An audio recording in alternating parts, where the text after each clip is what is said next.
Hello বন্ধুরা, তোমরা সবাই কেমন আছো? তো দেখো, আজকে খুব সহজেই আমি একটা পনিরের রেসিপি নিয়ে চলে এসেছি, শাহি পনির। তো শাহি পনিরটা দেখো অনেকে অনেক রকমভাবে বানায়, আমি যেভাবে বানাই সেভাবে তোমাদেরকে দেখাচ্ছি। তো এখানে নিয়ে নিয়েছি আমি 50 গ্রাম কাজু, আর নিয়ে নিলাম চাল মগজ। সব কিছু কিন্তু 50 গ্রাম করে নিয়েছি, একটা মাপ করে নিলে সুবিধা হয়। তো দেখো, এইটা বাটির মধ্যে করে আমি ভিজিয়ে নিচ্ছি এইভাবে। তোমরাও এভাবে ভিজিয়ে নেবে, যখন রান্না করবে তার আধ ঘন্টা আগে কিন্তু এগুলো ভিজিয়ে রাখবে। এবার দেখো, আমি এখানে দিয়ে দিচ্ছি 50 গ্রাম মতন পোস্ত। এই সব একই মাপের বললাম। এবার এটাকে ভালো করে নেড়েচেড়ে ভিজানো হয়ে গেলে রেখে দেবে ঢাকা দিয়ে। এবার আমি এর মধ্যে দিয়ে দেবো আরেকটা জিনিস, সেটা হলো কিশমিশ। কিশমিশটাও তাই দেবো, ওই একই মাপে দিয়ে দেবো। দিয়ে এবার এটাকে ভিজতে দেবো ভালো করে। এই দেখো, এইভাবে রান্না করবে, এত টেস্টি হয়, এত সুন্দর হয়। আমি যখনই করি, আমি যেভাবে করি আমি সেভাবেই দেখাচ্ছি তোমাদেরকে যে আমি কিভাবে করি। তো এখানে দেখো, এগুলো সব রকম দিয়ে কিন্তু এবার আমি ভিজিয়ে এটাকে ঢেকে রাখবো। তো চলো এবার আমরা মশলার দিকে যাই। এখানে দেখো, 4টে মাঝারি সাইজের আমি টমেটো কেটে নিয়েছি, বড় সাইজের একটা পেঁয়াজ, আর এখানে নিয়েছি 3-4টে তেজপাতা, 2টো কাঁচা লঙ্কা, 1 চামচ গোটা জিরে, রসুন 7-8 কোয়া, 5 করের মতো নিয়ে নিয়েছি তোমার আদা, আর গরম মশলা 1 প্যাকেট। তো দেখো, এখানে সামান্য একটু তেল দিলাম, সাদা তেল। এটা কিন্তু পুরোটাই সাদা তেলে করবে রান্নাটা, যেন একদম সর্ষের তেল না ব্যবহার হয়, তাহলে কিন্তু টেস্ট ওরকম আসবে না। তো দেখো, ওইটুকুনি তেলের মধ্যে আমি দিয়ে দিলাম প্রথমে গরম মশলা, যা যা থাকে, এলাচ, লবঙ্গ, দারচিনি, আর দিয়ে দিলাম তেজপাতা, আর দিয়ে দিলাম কাঁচা লঙ্কা। দেওয়ার পরে এর মধ্যে দিয়ে দিলাম টমেটো, পেঁয়াজ। এগুলো দেওয়ার পরে দিয়ে দিলাম আদা। সব কিছু ভালো করে দেখো নেড়ে নেবো। এর মধ্যে নেড়ে নেওয়ার পরে তেজপাতাও দিয়ে দিয়েছি। যেই দেখবো একটুখানি ভাজা ভাজা হয়ে গেছে, তখন কিন্তু এটা আমরা নামিয়ে ঠান্ডা করে নেব। তো দেখো, এইখানে যে এটা ভিজিয়ে রেখেছিলাম সেটা কিন্তু খুব ভালোভাবে ভেজানো হয়ে গেছে। এইবার আমি এটাকে ভালো করে বেটে নিলাম, মিক্সিতে ভালো করে বেটে নিলাম।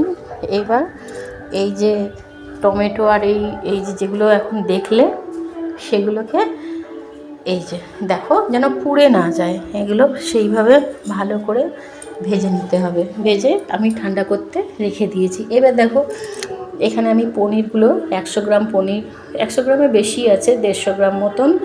এবার ওই 150 গ্রাম পনিরটাকে ভালো করে আমি ভেজে নিচ্ছি ঘি দিয়ে। তোমরা দেখলে আমি ঘি দিয়ে দিলাম। এটা যেহেতু শাহি পনির করছি সেহেতু আমি এইভাবেই করি, ঘিটা একটু বেশি লাগে।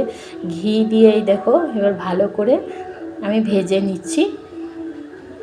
এই যে এইভাবে ঘি দিয়ে ভেজে নিচ্ছি, একটু লাল লাল করে ভেজে নিতে হবে, যেন পনিরগুলো পুড়ে না যায়। অনেক কেউ কিন্তু পনির ভাজতে গিয়ে কিন্তু পুড়িয়ে ফেলে। তো দেখো কি সুন্দর একটা কালার এসছে। আর এই যে যেটা কাজু দিয়ে বেটে রেখেছিলাম, না, এটা তোমার টমেটো, রসুন, আদা, জিরে, গোটা গরম মশলা, এগুলো দিয়ে যে বেটে রেখেছিলাম সেইটা দিয়ে দিলাম প্রথমে। তারপরে কাজু, চালমগজ, পোস্ত আর কিশমিশ দিয়ে যেটা রেখেছিলাম সেই বাটাটা দিয়ে দিলাম। দিয়ে এবার খুব ভালোভাবে কিন্তু আমি এই দেখো এখানে কষাতে হবে। কিন্তু সব জিনিস ওই আগের যে মশলাটা, পেঁয়াজ, রসুন, আদা, এগুলো দিয়ে এইটা তো ভাজাই ছিল, কিন্তু এই যে কাজু, এগুলোকেও ভালো করে কিন্তু কষিয়ে নিতে হবে। আরেকটা কথা বন্ধুরা, যদি তোমরা নিরামিষ পুরো এটা খেতে চাও, তাহলে পেঁয়াজ আর রসুনটাকে স্কিপ করে যাবে, তাহলে কিন্তু খুব সুন্দর তোমরা এটা নিরামিষ হিসেবে খেতে পারো। তো দেখো, এখানে আমি দিয়ে দিলাম স্বাদ অনুযায়ী নুন।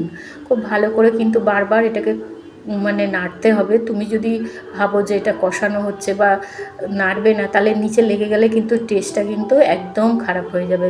সব সময় কিন্তু এটা নেড়ে যেতেই হবে। তো দেখো, আর একদম লো ফ্লেমেই করবে এটা। এখানে আমি দিয়ে দিলাম পনির মশলা। পনির মশলাটা দেবে, পনির মশলা দিলে কিন্তু খুব সুন্দর একটা স্বাদ হয়। পনির মশলা দিতেই হবে, তো দেবেই। তো দেওয়ার পরে এবার দেখো, এইভাবে আমি ওটাকে পুরো মিশিয়ে নিচ্ছি, ভালো করে কষিয়ে নিচ্ছি। তো এটা তোমরা ভাত, রুটি, পরোটা, লুচি সব জিনিসের সাথেই খেতে পারো। তো এখানে দেখো আমি অল্প পরিমাণে ছোটো চামচের 1 চামচ মতন একটু চিনি দিয়ে দিলাম, কারণ এটা একটু মিষ্টি মিষ্টি হলেই বেশ ভালো লাগে। তো এখানে আমি ছোটো কাপের 1 কাপ মতন দিয়ে দিলাম জল। তো দেখো আমার গ্রেভিটা কিন্তু খুব বেশি হয়েছে, আমি ইচ্ছা করে এই গ্রেভিটা এরকম এতটা ঘন আর করেছি। তোমরা চাইলে পরিমাণে কম দেবে, তাহলেই কম হবে গ্রেভিটা, ঘনত্বটা। তো এখানে আমি দিয়ে দিয়েছি একটু কাশ্মীরি লঙ্কার গুঁড়ো, যেহেতু কালার আসবে, এটা তো হলুদ ছাড়া হচ্ছে সেই জন্য। আর এটা বেশি কিন্তু ঝাল করা যাবে না, তাহলে কিন্তু ভালো লাগবে না। তো এবার দেখো ভাজা পনিরগুলো আমি এর মধ্যে দিয়ে দিলাম, দিয়ে আবার ভালো করে নেড়ে চেড়ে নেব, এই যে এইভাবে। তো বন্ধুরা এত সুন্দর হয়েছিল এই শাহি পনিরটা, তোমাদেরকে কি বলবো, তোমরা একবার বাড়িতে করে দেখো, সত্যি খুব ভালো লাগবে। তো এইবার দেখো আমি এখানে কাসুরি মেথিটা হাতে ডলে নিয়ে দিয়ে দিয়েছি। আমি যেভাবে করছি সেভাবে করো, তোমরা যদি আমার রেসিপিটা এভাবে করে খেয়ে দেখো, তোমরা নিজেরাই বলবে হ্যাঁ খুব খুব সুন্দর হয়েছে। তো দেখো এখানে কিন্তু আমাদের একদম আমি গ্যাস অফ করে দিয়েছি। পনির পনিরটা কিন্তু আমাদের একদম রেডি হয়ে গেছে। এখানে দিয়ে দিলাম বাটার, একটা ছোট্ট যে কিউবগুলো পাওয়া যায়, ওই তোমরা চাইলে আরও বেশিও দিতে পারো, যেহেতু শাহি পনির তো তোমরা ঘি বাটার এগুলো দিতেই পারো। তো আমুলের দিয়েছি, অন্য কোনো কোম্পানির দিও না, তাহলে কিন্তু এটা খুব একটা ভালো টেস্ট আসবে না। তো দেখো বাটিতে নামিয়ে নিয়েছি, একদম গরম গরম সাদা রুটির সাথেও খেতে পারো, প্লেন রুটির সাথে, পরোটার সাথে, ভাতের সাথে। কেমন লাগলো কমেন্টে জানিও।